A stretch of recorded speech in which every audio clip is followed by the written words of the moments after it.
Are we ready? Yes, I think so. So welcome everybody. It's a bit strange to be with the headphones and listening to yourself. So like this. Okay. So welcome to this session, Revamping Decision Making in Digital Governance. We have a number of speakers today here with some changes on the program we had initially. First of all, I'm Jorge Cancio. I'm from the Swiss government. I'm moderating this session that will last until 10:15. And I have my colleague from our office, Luisa Lendi, who will be our online moderator and will help me with the timing.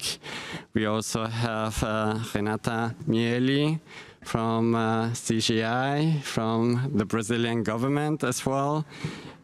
We have Jordan Carter from ORDA and the TCCM. We have online Timea Suto. I hope she is connected. Luisa, if you can check if Timea is connected, that would be great. And then we have also Jennifer Chung from .Asia joining us. So it's a multi-stakeholder panel, and we are going to discuss different questions about the WSIS process, as well about the substance of what WSIS does, the way that WSIS does its work, and finally also the role of the IGF in a future setting. We are going to go in different rounds of 2-minute interventions of the panelists. Of course, I say 2 minutes, and I will be enforcing the timing whenever they go beyond 2.5 minutes. Give a little bit of wiggle room there. And then we will have also the opportunity later on, after we discuss the different policy questions, to go for interventions from the audience. And there's a lot of space here at the front table. If you want to come and join, it's open to everyone. You don't have to sit in the back, and also it's a little bit hard with these lights to really see you very well. But in any case, later on, we will open also the floor for interventions. And then if you sit at the front table, you can use one of these automatic mics, or if you are sitting in the back, you can use one of the standing mics over there. So without further ado, I would be starting with the different policy questions we have today.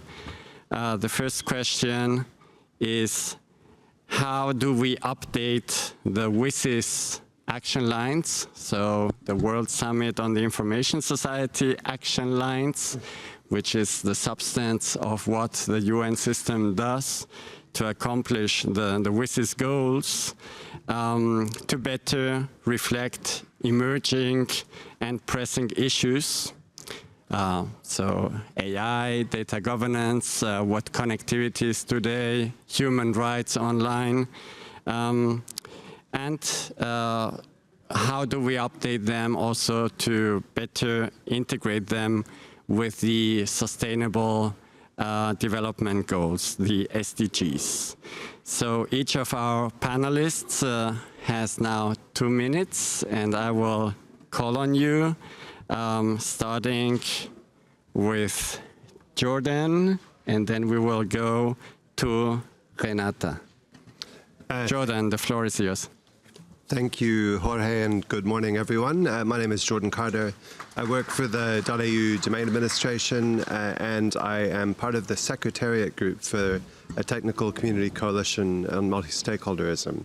Obviously, my comments are my own. I'm not explicitly representing a standard position of either org unless I tell you so. And fortunately, this is a very brief first intervention. Obviously, the internet is a foundational technology which is ever more important for the realization of the ambition of the SDGs and the development framework. But when I've reviewed the action lines, they've presented a pretty good set of things to focus on in building an inclusive information society. So there are no concrete ambitions on my part or the groups that I've been part of so far for changes. We just sort of make the point in looking at these. So we don't advocate for the action lines to be reopened. We assume that probably they will be because that's how the negotiation seems likely to play out.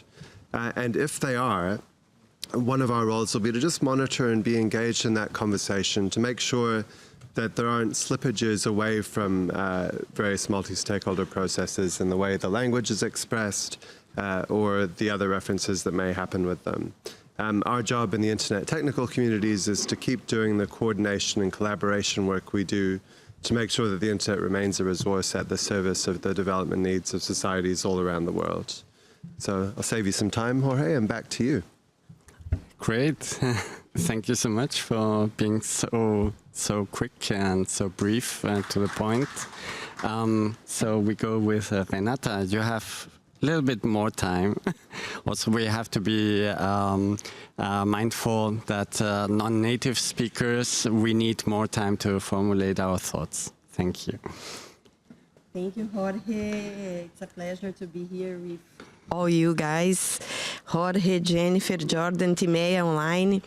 In our perspective, the action lines were designed in such a comprehensive manner from a macro strategic perspective that I believe revising or substantially altering the 5 main action lines should not be our primary objective.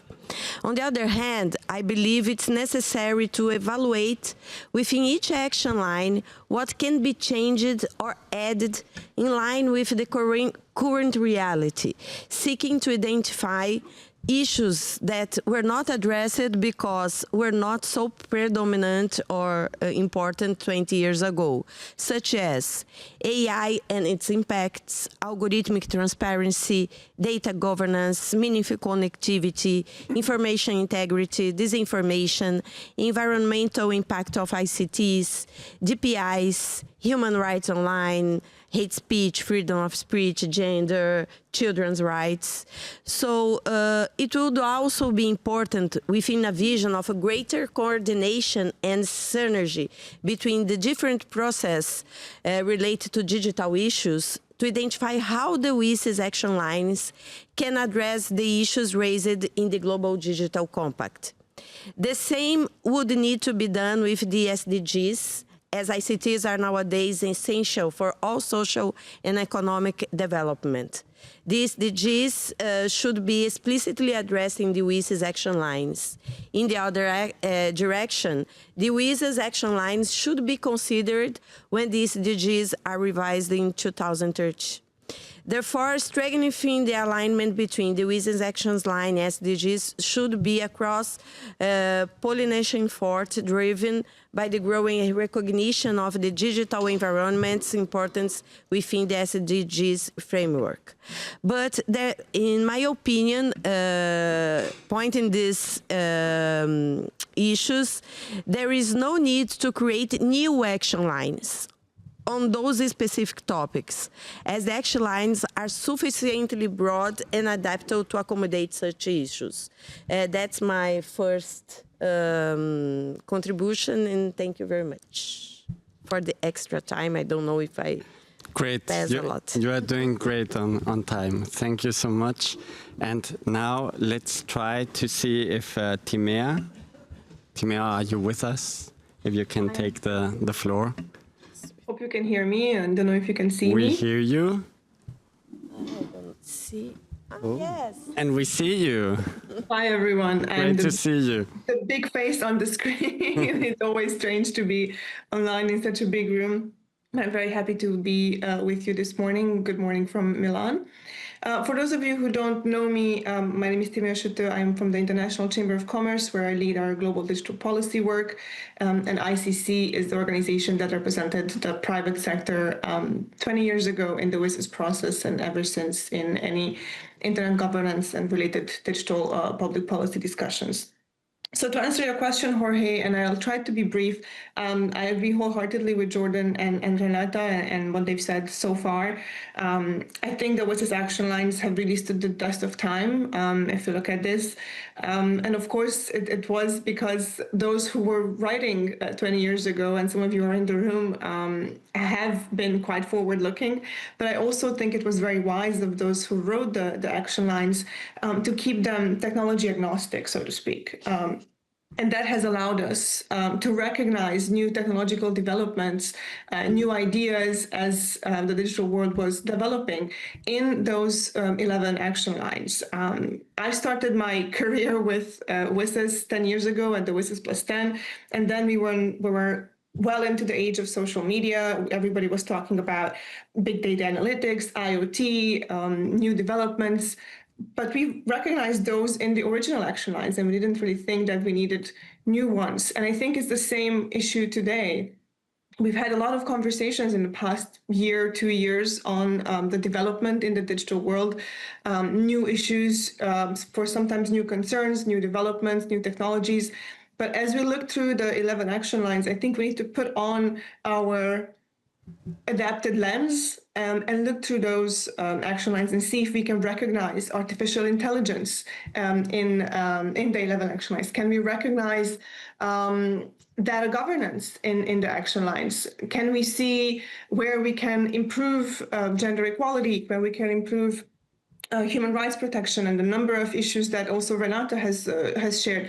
Can we see those in these 11 action lines? And I am convinced that we can. So I do not think that we need to change the very wise approach that the WSIS drafters had of keeping these action lines technology agnostic, but we need to put on our new lenses and see where we can integrate some of these developments into the existing framework. And I think we've had helpful interventions through the Global Digital Compact drafting process. I think there's issues that have been brought to the table that we need to look at. Renata mentioned those as well. I think we should look into how we integrate those new issues, new concerns, new ideas into the existing framework. And I also agree that we should look at the SDGs and see how they align with the WSIS action lines. And we're not starting from scratch there.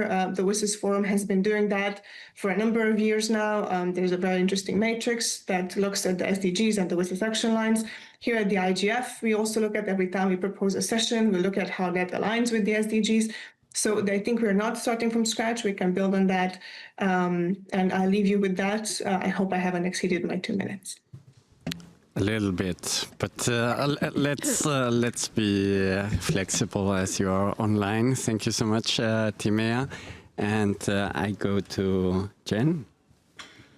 Thank you, Jorge. I think I'll be the one who'll help us catch up on the time because I'll be actually quite brief.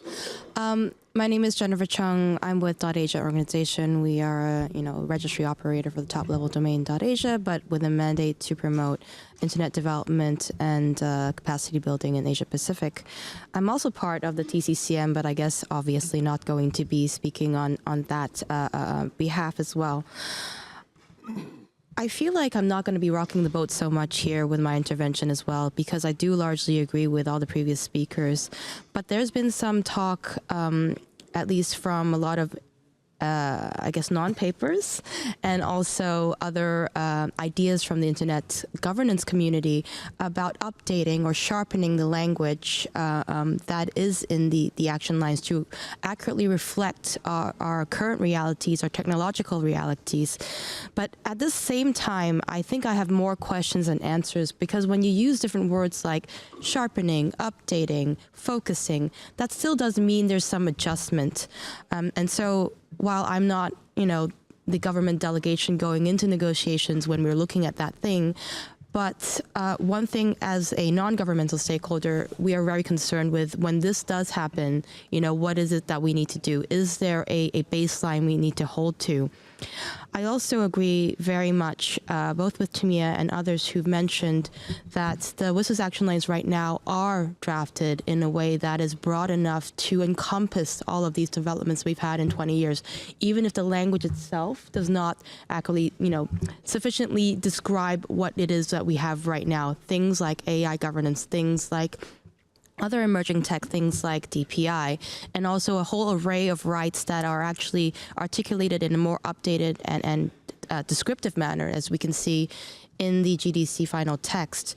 So I guess in closing, I just want to reiterate again, because that the action lines right now are drafted in a way that is broad and that is technology neutral, I think it behooves us to really think about more that how we can look to integrating more of this without, I guess, jeopardizing what we have, jeopardizing what it is that it actually quite accurately describes what we want to do in a pretty holistic and some of it quite multi-stakeholder way. So I'll pass it right back to you, Jorge.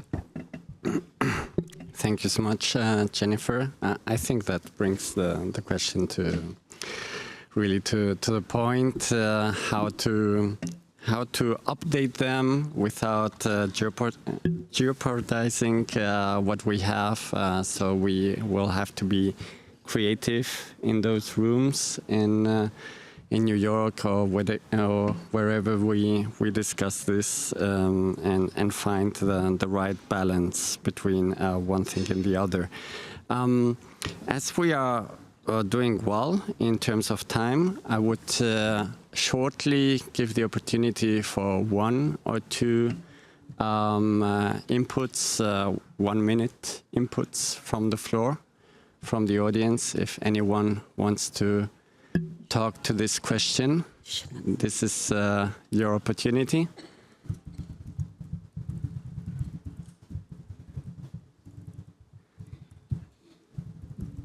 If that is not the case, do we have anything online? No. So there will be other opportunities later on. So maybe you can reflect on what you would say to question one or to any of the other questions. Now we will go to the second policy question, which is, what are the gaps within the WSIS framework? So here we are talking more about the architecture, the institutions, and between its different parts, such as IGF or the WSIS Forum, and we could also mention the CSTD or UNGIS, the UN Group on Information Society, or other parts of the WSIS architecture.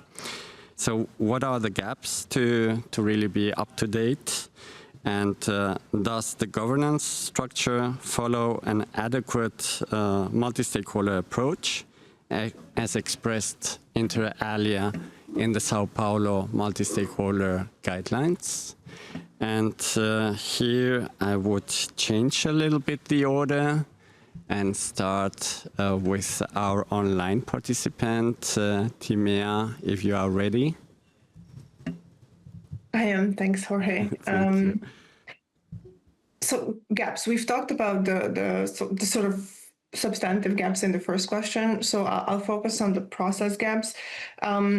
Jorge, you said we have the WSIS framework with the IGF and the WSIS Forum. I would add the Commission on Science and Technology for Development to that duo. So I think we have a trio of institutions that we need to consider when we talk about the WSIS framework.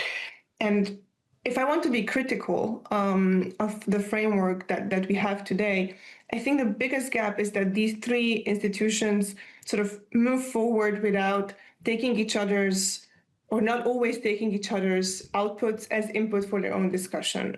If we need to change something or improve something, perhaps besides the reporting obligations that go through CSTD, we would need to do better in making sure that the WSIS Forum is aware of what is being discussed at the IGF. The IGF is being updated on what is being discussed at the WSIS Forum, and they take each other's findings more into account when we gather in this fora. I think that's one. The other element that we would I think be best placed to do now at the WSIS Plus 20 is to consider when we are looking at the action lines and who are implementing those action lines, to consider those institutions that we all know collectively as UNGIS, and see how we can help enhance UNGIS that has sort of an informal function to give it a bit more opportunity to look at what is being discussed in IGF, in the WSIS forum, and increase their coordination and the information within the UNGIS system. So it's not just about the fora being aware of one another, but these implementation leaders, so to speak, be aware of what is being discussed and what has been achieved in these discussions. And lastly, also to give opportunity to share the communities that are being built through this fora. It's not always about, okay, we have come out with these 5 big points and everybody should be aware, but also to have an opportunity to know there's a community behind those discussions, and that community is there to give further input into whatever is being discussed in UN institutions. So I think if I can leave you with that, as better coordination between IGF and WSIS Forum, enhanced coordination within UNGIS, and leveraging the communities that are being built. Thank you so much, Timea. And let's go with Renata. Are you ready? Yes. Thank you. In the same direction that Timea just said, I believe that in regard to this framework, and we have much progress to be made in terms of developing more integrated spaces and processes. We have not been able to build more effective integration between the IGF and the WSIS Forum. And this is something we need to address. In my view, this is a huge challenge for the discussions about the internet and digital governance. The WSIS Forum is the platform for following up the action lines, but it is a space that's more restricted to governments and facilitators representing the various UN agencies responsible for each action line. And we have a little bit of fragmentation in this discussion. So I think rethinking this governance structure is, in my view, one of the main challenges we are facing now. Some measures could be considered, and we discussed some of these ideas at Mundial Plus 10 and São Paulo guidelines, such as creating a multi-stakeholder governance committee for WSIS framework and expanded the role of the IGF in monitoring the action lines, and how to integrate these two spaces a little bit more. That's my idea. I completely agree with Timea just said also, but I would like to use this opportunity to invite everyone to the launch of the book of the Net Mundial Plus 10 guidelines today. The launching will take place at 3 p.m. to 4 p.m. at the open stage located at the IGF village. So everyone here is invited. Thank you very much. Thank you so much, Some Renata. merchandising. Thank you. Thank you so much for that small commercial for the Net Mundial Plus 10 booklet. I also endorse that invitation, and I'll be a little bit late because of overlapping sessions, but looking forward to that one. Maybe a follow-up question for you. You mentioned that you were having this idea of floating the idea of a multi-stakeholder governance committee for the whole of the WSIS framework. And then you also mentioned an improvement to the IGF. Could you elaborate a little bit on the second part? I think about the improvement of the IGF, we bring some ideas, and this was an important debate we had on Net Mundial Plus 10. Regarding the strengthening of the IDF, improving the IGF, I believe that point is maybe make the IGF mandate permanent. This is something that we need to understand, not to make the IGF's mandate permanent does not mean that updates and discussions aimed at improving it should not take place. But we have to have more stability on the IGF.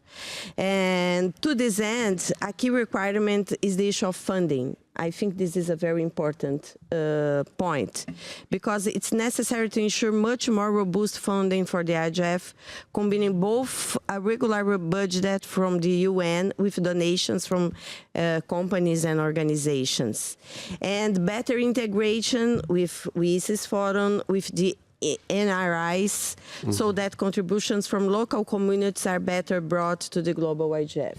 Okay, Renata, I think we are going there already into question 3, but I just wanted to clarify what you meant with that. But we will have question 3 to deep dive on the IGF itself. Thank you. So if I get this right, now we should turn to Jennifer on question 2.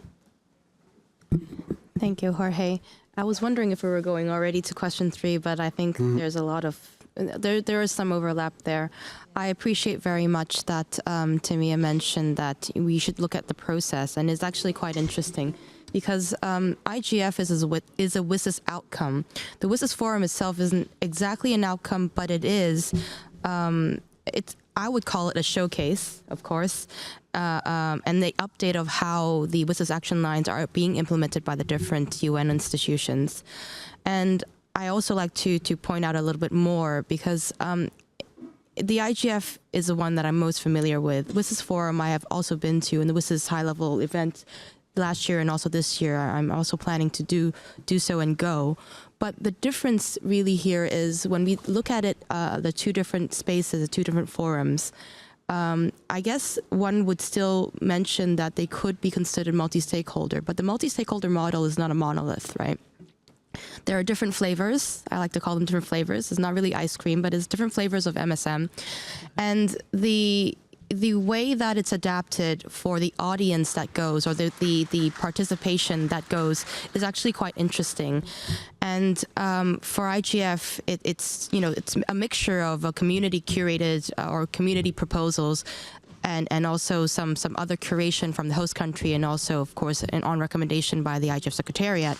The WSIS Forum itself is, I would like to understand more, so that's why I do go a little more. But one thing that Tamia did bring out, and I think others have also mentioned, is that there's not a sufficient coordination, and I don't know really if coordination is needed, but there certainly is overlap of some of the programming that could benefit from some coordination.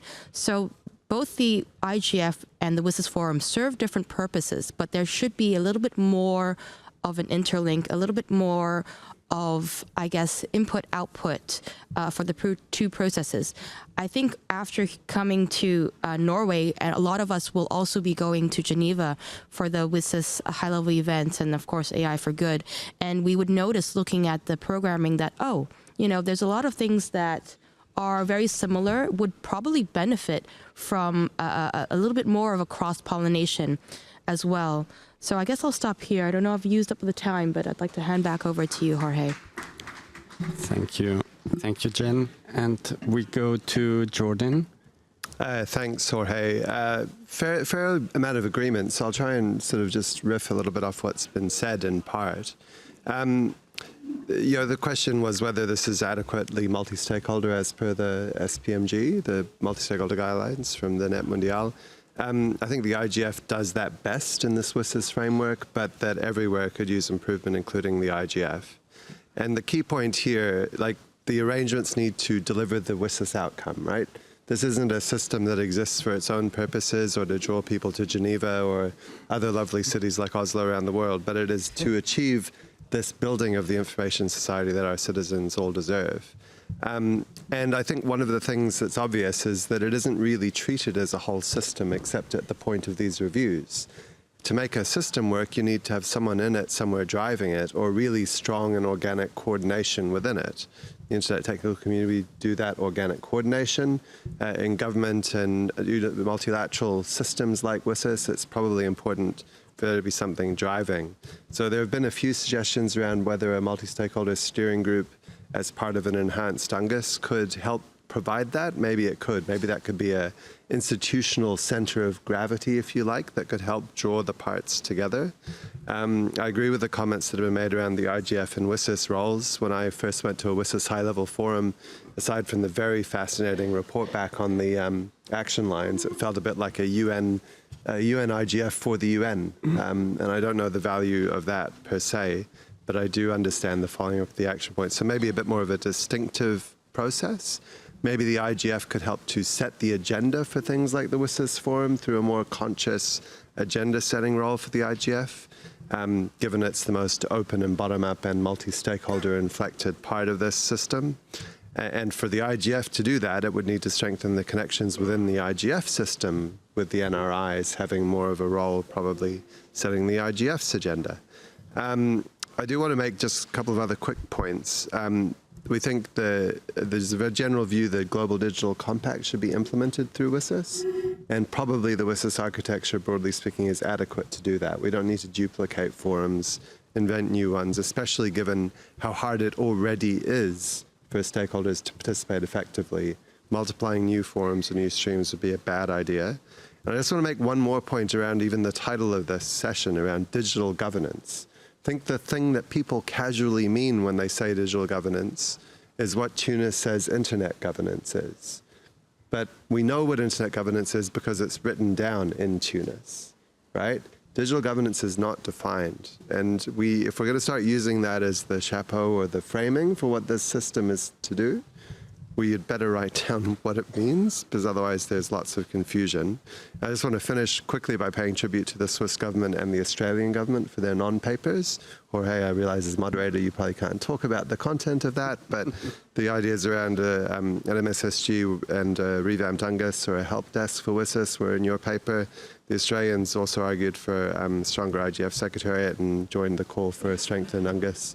Lots of other ideas there for everyone to explore in those two papers. Sorry, that was too long. Back to you. Thank you.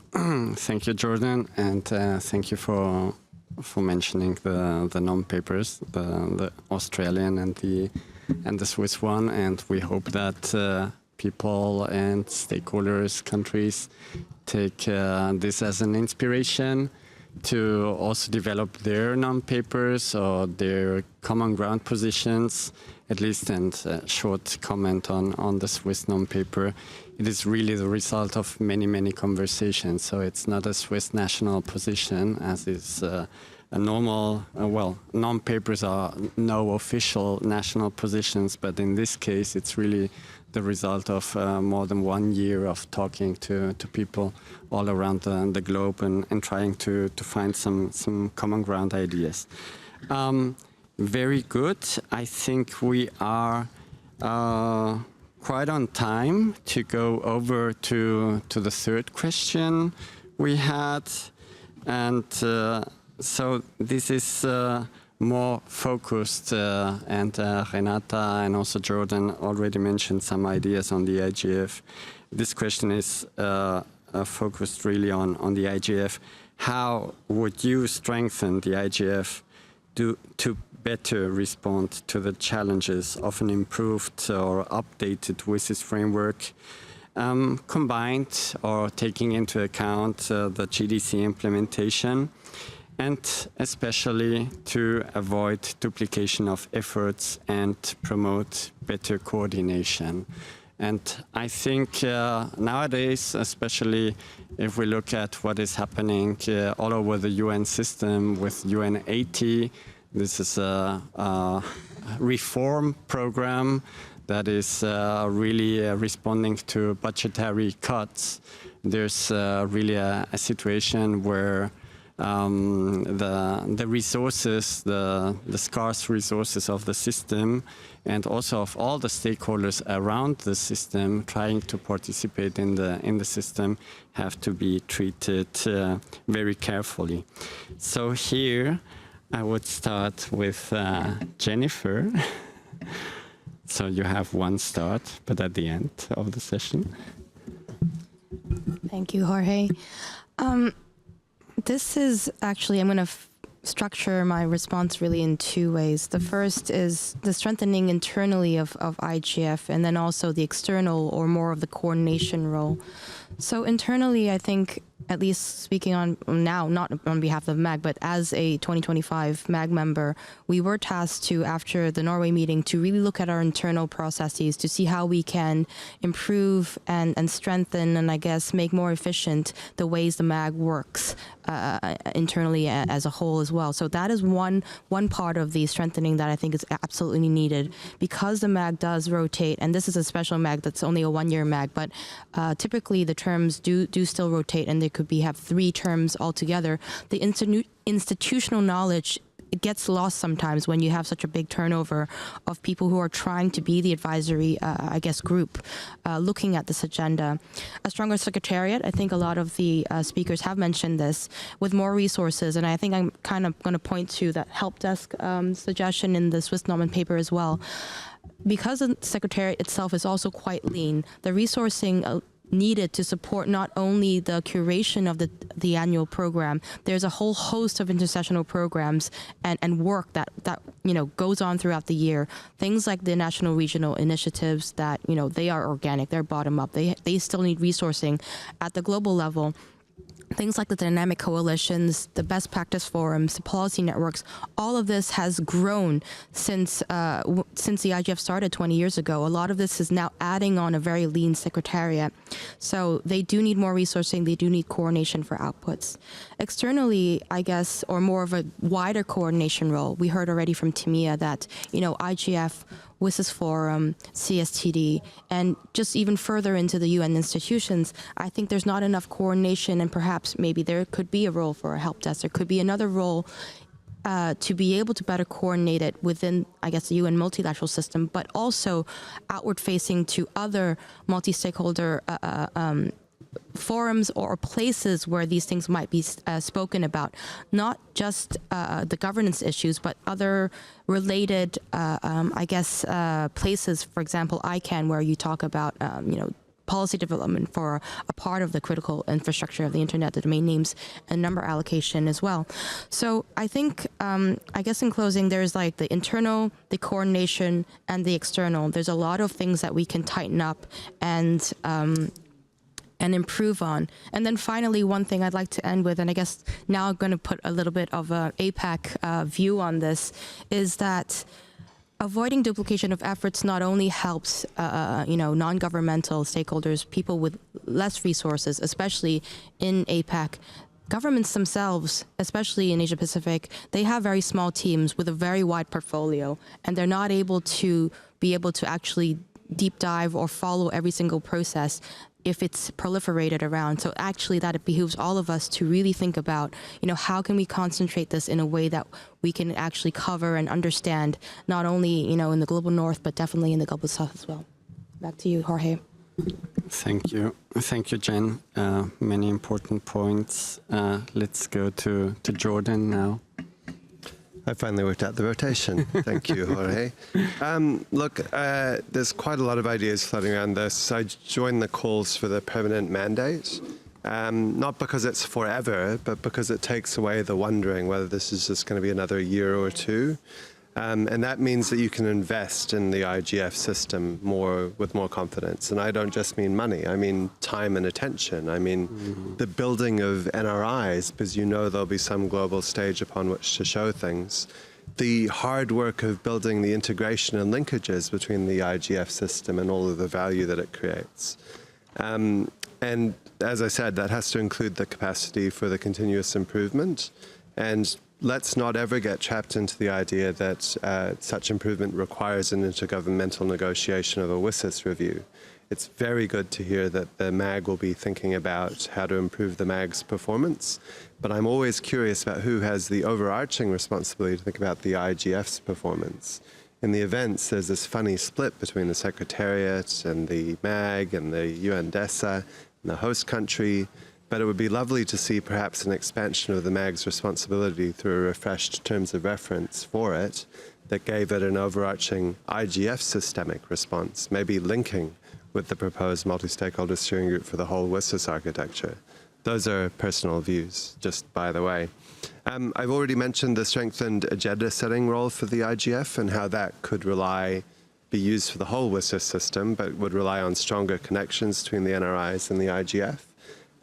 One way to help build that connection might be to make it a bit of a criterion in selecting MAG members that they are involved with their national or regional IGFs if there is one where they are. Some areas don't have them, so they'd need to still have MAG representation, but that could be a way to organically strengthen the work. Because I know that a lot of us who have been on the MAG are involved nationally, but not all of us.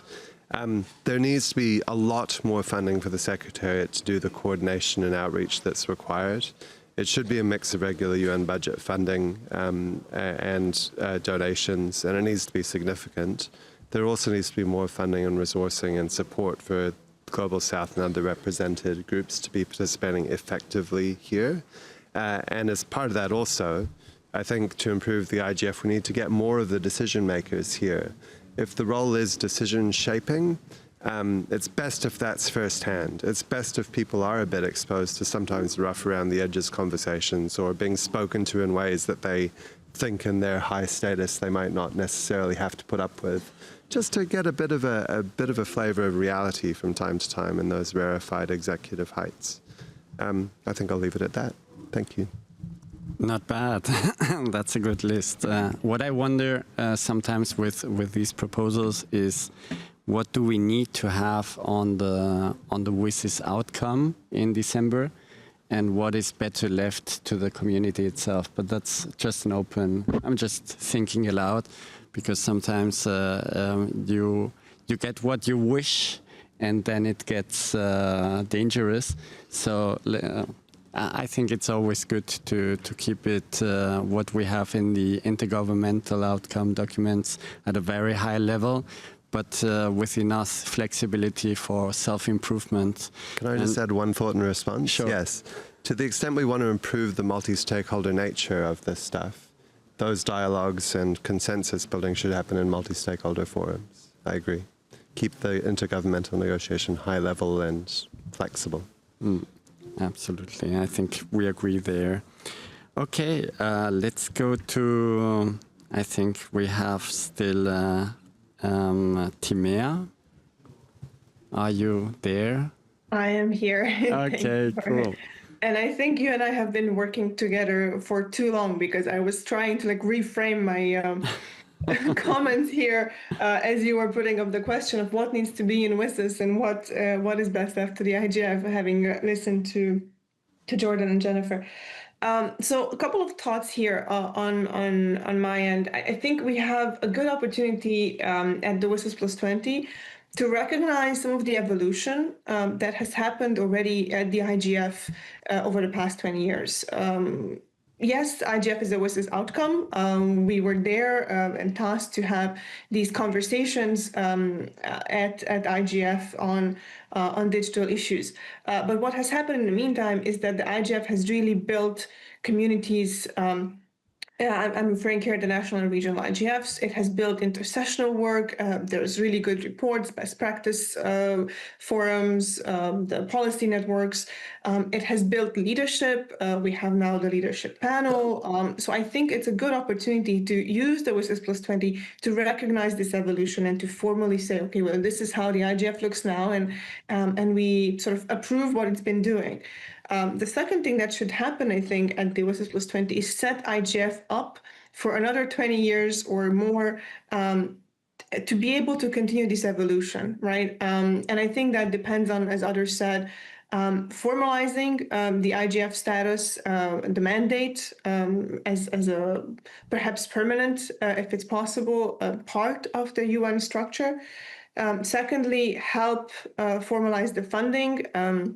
At least the support that the Secretariat needs to function from year to year should be part of the UN budget, perhaps, so that we have a stability, a baseline for the IGF to function, and then the other voluntary contributions can be put to good use for issues like, as maybe Jordan mentioned, funding developing country participation, or earmarked for a specific project, or we can get creative with that.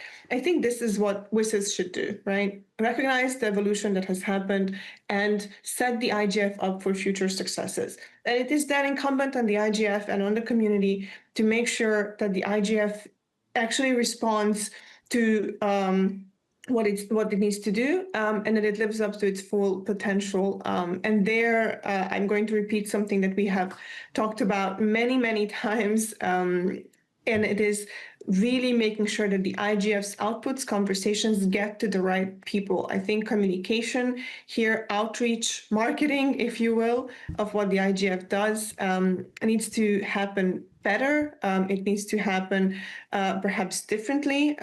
Yes, we need to report on everything that the IGF has done, but we cannot expect every audience to read the full report. We need to do better in making sure that we deliver the right message to the right audience from the IGF.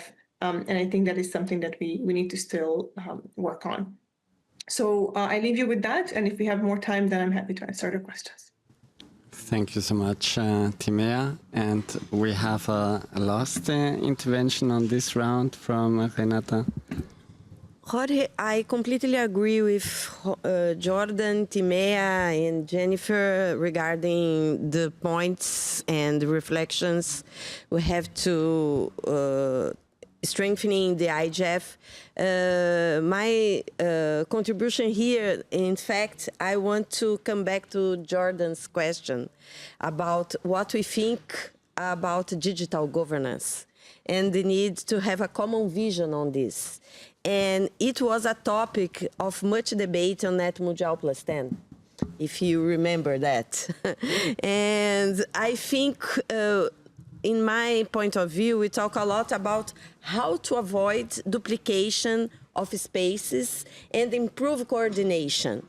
But what you have seen is that every day a new space, a new forum, a new thematic initiative appears, and in fact we are seeing the fragmentation of the debate, what makes more difficult to many sectors to participate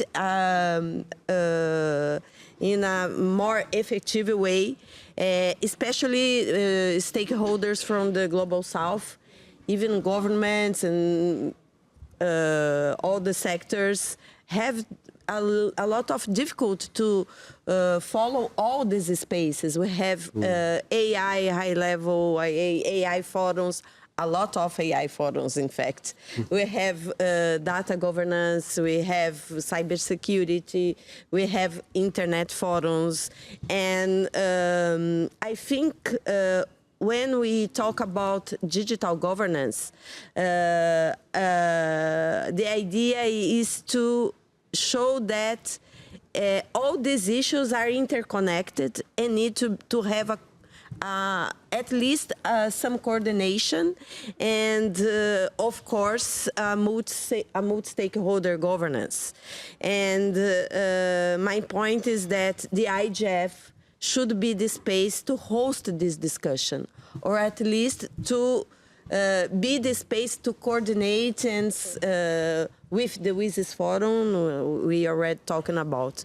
So that's my 10 cents about what digital governance is, but I completely agree that we need to have some common language to avoid any doubts about it, and that's my contribution now.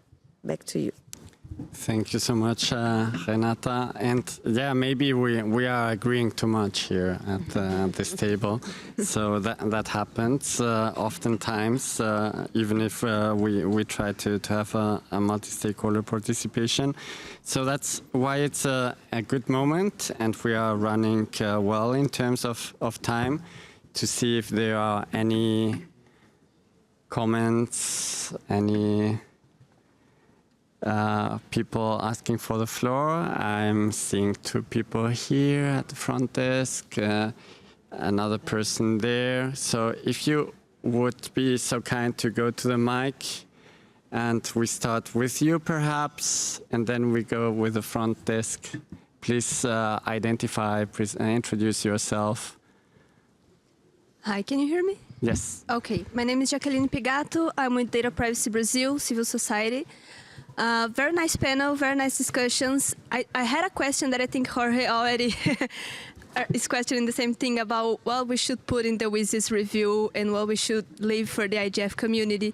One of the things that we are discussing for the review is the integration of national and regional IGFs with the global IGF. And I have actually an honest question. I don't know if we need this in the WSIS resolution, or if this could be led by the MEG or the IGF community as a whole to bring a connection more clear of what are the realities of national and regional IGFs, what the people are facing, to connect this with the global governance action lines and the global governance directives that we are discussing here, that most of the times are so disconnected, and we need the national policymakers here and to do this connection. So my question is if you think that we should put this in the WSIS resolution, we should fight for this, or maybe better to leave for the IGF community. Thank you. Thank you so much for that question. Any reactions from our panel? Timea has a reaction, apparently. Yes, she That's does. great. Thank you, Jorge. Just briefly to respond. I think we need to separate the what from the how when we come to this question. If we don't think about what needs to be in the WSIS plus 20 resolution, I think a recognition of the NRIs is important to be there, not only because we want to say, oh, hey, look, there's 170 something or even more, I'm not sure how many we have at this point, NRIs, and look at the IGF has done all these national and regional IGFs, but because it is a good demonstration that the multi-stakeholder model is spreading. This is what the IGF was supposed to do. If you're looking at the Tunis agenda, we wanted to have multi-stakeholder conversations around the internet issues, and that was the IGF's mandate. And the fact that the IGF was able to bring this down to the grassroots level to the national IGFs, I think it's a huge achievement. And I think that should be highlighted in the WSIS plus 20 review. What we don't need in the WSIS plus 20 review is the how to make this work better, how to integrate better or less the national and regional IGFs with the IGF global. Actually, the sausage-making process need not be in the WSIS plus 20 outcomes, but I think it is important that the actual sausage is seen there, because it has been a huge achievement of the past 20 years, and I think we should not lose sight of that. Thank you for that tasty metaphor at this time of the morning. But I see, Jen, you wanted to react as well to the question. Thanks, Jorge. I've avoided a little bit speaking about the national regional initiatives too much because I can go on forever. But one thing I did want to make clear, I absolutely agree with Timea. The recognition is very important, but we do not need anything prescriptive there, because the beauty of the national, regional, sub-regional, and youth initiatives is that it is organic, is that it is independent, is that I think people always miss this as well. There is no hierarchy. So it's not a reporting up or a reporting down. The national, regional, sub-regional youth initiatives, they are actually quite organic, and the way it influences each other within the network as well as the global network, it's not a pyramid at all. So that's the beauty of it. no one size fits all. And actually, I think now we're at 177 plus. I think that was the last figure I heard from Anya either yesterday or 2 days ago. All of them are at different stages, right? There are regional IGFs, such as the APR IGF, such as Eurodig, that are a little more developed because they've been around longer. But the beauty also is there are newer IGFs, like Ireland IGF, that just had its first meeting this year. So to have something prescriptive in something like the WSIS outcomes, I think that would actually break the beauty of this tapestry. And one last thing I'd like to leave us with, as I said, I can talk forever on the NRIs, is I don't want the NRIs to be seen as a talking point. They have been a talking point for many high-level speeches, but I feel like there needs to be a real understanding of what the real value could be and is, both for the NRIs outwardly and also for those who participate deeply in the NRIs. Thank you. Thank you so much for that passion on the NRIs. Yes, Renata, please. Just regarding what Jacqueline said about how we bring more decision makers to the IGF. I think this is one thing that this is point about we need to amplify the integration between WSIS Forum and the IGF, because decision makers participate more in WSIS Forum because WSIS has the mandate to do the follow-up of the action lines. And the other hand, I want to remember that we have the parliamentary track in the IGF. This is an important thing to bring more decision makers to the IGF. But I think as a community, we need to do a homework to bring more deputies, more governments to this parliamentary track, and maybe organizing more spaces on the IGF to governments have the perception that this is an important space to inform their process, their decision makes in their countries, to make some network also. So I think we have a job to be done in this field. Thank you, Renata. And I think also, Jordan, you have a remark? I just want to try and be a little bit controversial, perhaps. It's terrible that the parliamentarians are locked away talking to parliamentarians. It's also great that the IGF is creating a space where the parliamentarians can come and talk to parliamentarians. So I think we've got a challenge that is, how do we have those people not just engaging with each other, but also on the floor and having the broader mix? So I think that's something that could be picked up in the how do we improve the workings of the IGF, something that doesn't need to be in the WSIS review, but that's true with others. The idea of a judicial track, the idea of a policymaker's track, the idea, one track, all in the room, genuine debate, and if there are side events and so on, that's one thing, but it's great the parliamentary track is now open as well. That's been a significant improvement, and people have found lots of value in visiting, but how do we really weave it all together is the challenge. Absolutely. And we have our colleagues waiting at the front desk. Please go ahead, introduce yourself. Thank you very much. My name is Anne McCormick. I lead global digital policy for EY, Ernst & Young. We're active in the global north, the global south, and 80% of our people are under the age of 30. I wanted to offer two observations. As a relative newcomer to this forum, but not a newcomer to multi-stakeholder and international efforts to integrate different stakeholder groups. I think listening to what Jordan said in particular, there's a real need for concrete action for the credibility of these fora particularly at this point in time in this geopolitical context, where there are scarce resources, but also in light of the type of technologies that we're looking at. There is real urgency. It's great to look at the last 20 years and think about the next 20 years. But we and our stakeholders, I don't just mean in the private sector. And by the way, the private sector is small entrepreneurs. It's a lot of non-tech companies. It's companies across sectors, in sectors that are deeply affected by tech transformation in a positive and negative way. So I just make a parenthesis on the richness of the private sector and its diversity. But I think there's real urgency. We're thinking about horizons of 18 months, that's long. 2 years, maybe 5. So we really need good definitions, to the point Jordan made, definitions that are interoperable or recognized by other international, authorities, OECD, other organizations.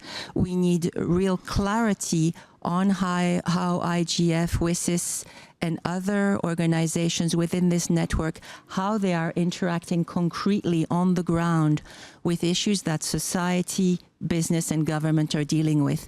We're hearing, and I'll say it both with respect and with challenge, we're hearing amazing good words and thoughts in the parliamentary track I've been in the different discussions, but we need this to be concrete. We need fewer ideas, but really specific impact and priorities for the next 18 months to 2 years. We do not have time, because we can talk as much as we want about an internet society. We're having at the moment significant risks around technology, exclusion, division, and all the political and social discord that goes with it if it's not well managed. I would say my second point has to do with what we can give, so turning the mirror to us. I think there's an opportunity, as I've seen in the past, for example, with the World Economic Forum, to leverage perhaps the risk appetite of the private sector, but also others, to pilot and try out the few focus initiatives. Pilot, learn, improve, roll out. Right? We need to move. It doesn't need to be perfect. We need to learn fast. We need to make the difference where it matters. Set examples of best practice, not mandatory, not rigid, but this works. See if you can improve it. Build on what we've got. Make it easy. And that goes with capacity building. That's essential, but also with focus. We could talk about this for a very long time, but I would urge you to really think short term with the long term perspective, but short term, it's about credibility. I also think it's about respect for all the amazing people who participate here. Many have come from very far. It's very difficult for them to come here. We need to turn this into action, not more dialogue. Thank you very much. Thank you so much for those words, and I guess we can apply that to all of us, because it's there's no you and us. We are all part of this community. But thank you so much. I don't know if you want to intervene as well, and then we take some reactions from the panel, because we are closing up. Okay.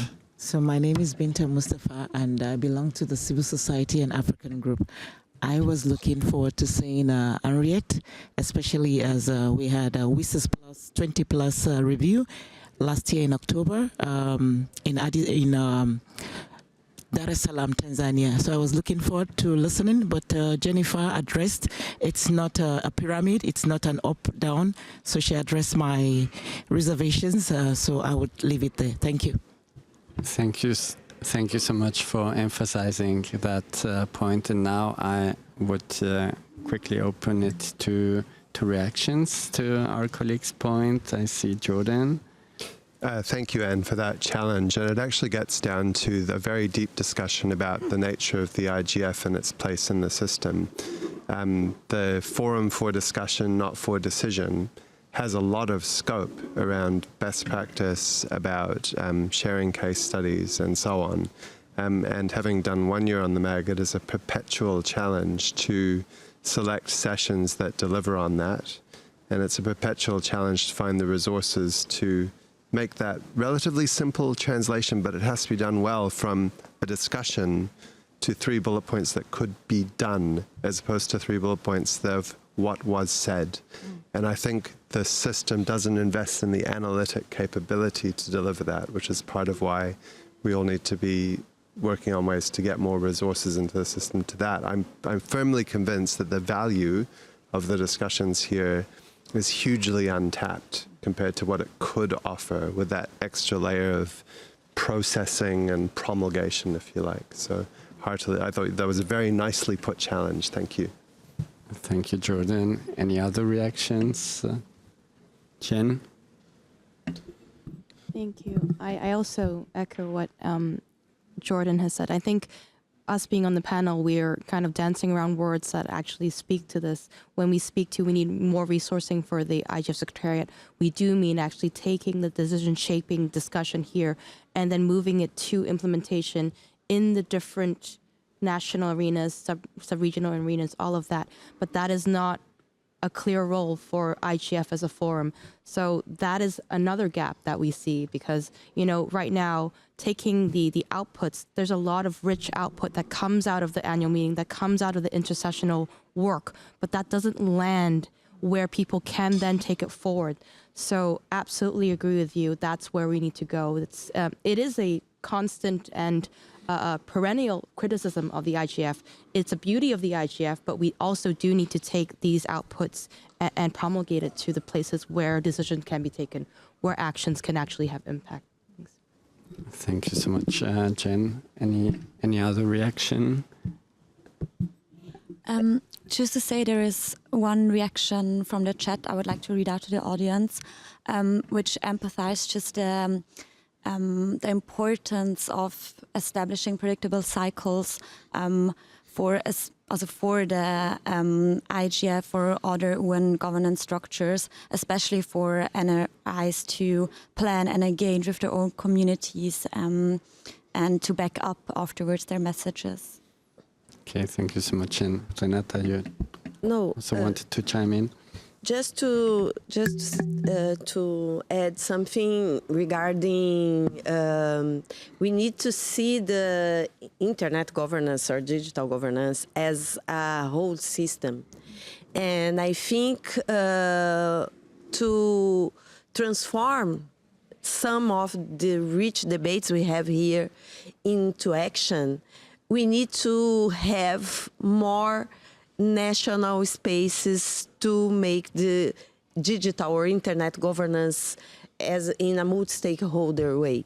So I'm putting this because I'm from Brazil, and in Brazil we have our Brazilian Internet Steering Committee, and when we come here with our representatives, we try to come back to Brazil and transform some of this debate into action, because the action is in the field, the action is in the community.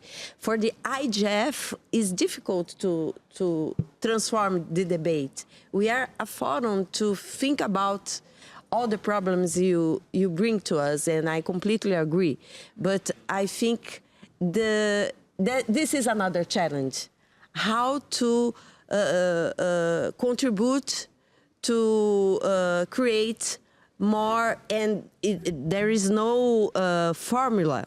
I don't want to put my experience in Brazil as a model to be reproduced in other countries. But each country, each region has to develop its own experience in terms of internet governance or digital governance to transform all this debate in action. I think this is another challenge.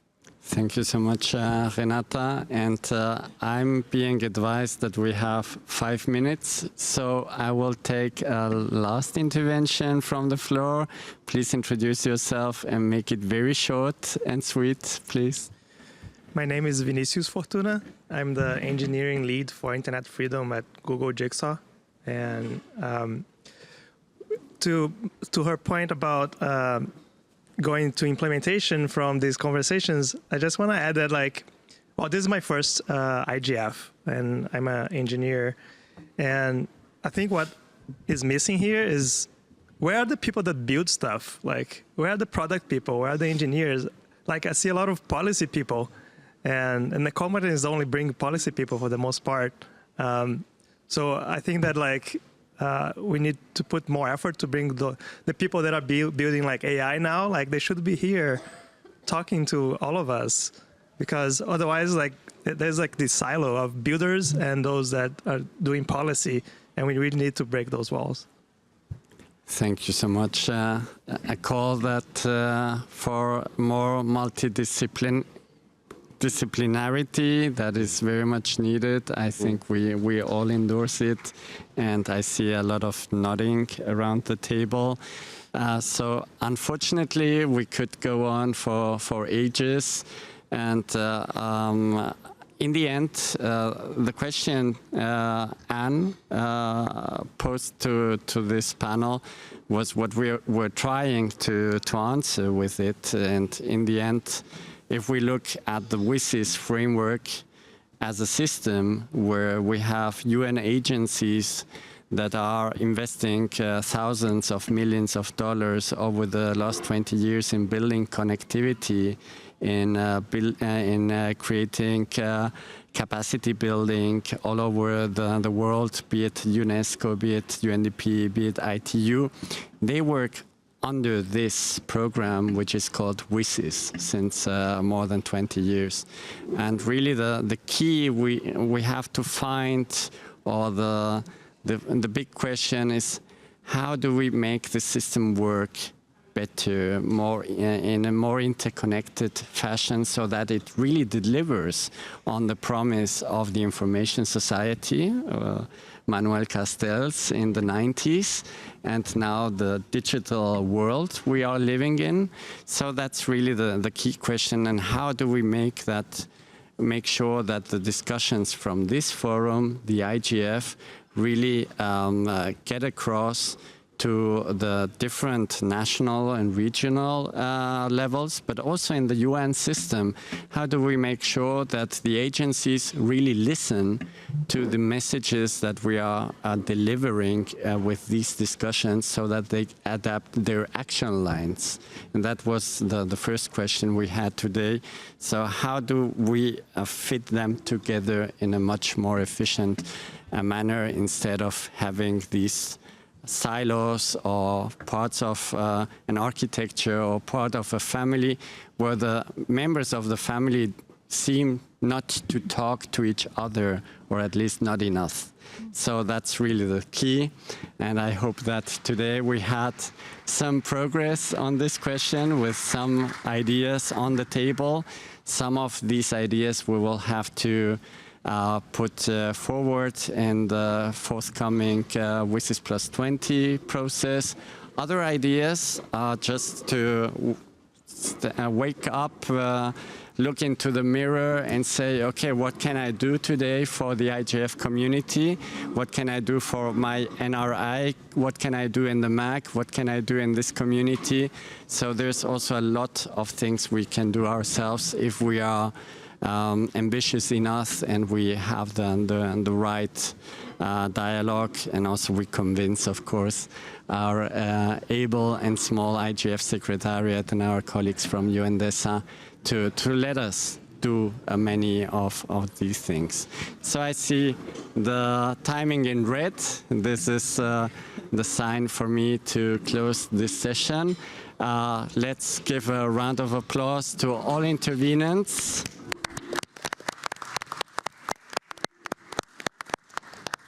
Thank you so much, and looking forward to further conversations.